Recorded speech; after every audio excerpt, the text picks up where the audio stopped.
कितना सोना ते सनखा ते वजन दसा किने दा पैना है 1200 रुपए किलो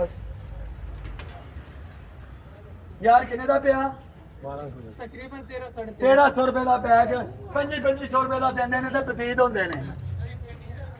ਹੈਲੋ ਹੁਣ ਅੰਦਰੋਂ ਵੇਖੋ ਕਿਧਰੋਂ ਦਾਗ ਨਹੀਂ ਕਿਧਰੋਂ ਫਟਾ ਨਹੀਂ ਹੈਲੋ ਇੱਕ ਨਾਲ ਬੱਚਾ ਦਿੱਤਾ ਜੀ ਉਹਨੇ हेलो बच्चा दिखा विंस अंदर दा भाई मैं शाह साहब आप बोले नहीं है मगर वो बोल रहे हैं अच्छा ठहरे तकदीर पे यकीन है सुन लेना ऐसे तो आप वीगो में आ गए ऐसे खिलो जा मैं अपने बुढ़ो ना मैं भी बुला के ले आता हूं ठहरे ठहरे तकदीर की बात आ हजूर एक तकदीर की बात है फालतू नहीं मेरे साथ मैंने बताया पहले तो मैं इकट्ठी कर देता हूं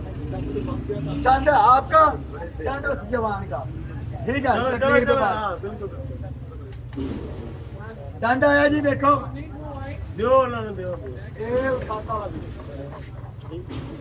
ये डांड आ गया ये डांड अल्लाह जवान भाई आ जाओ भाई 1200 रुपए किलो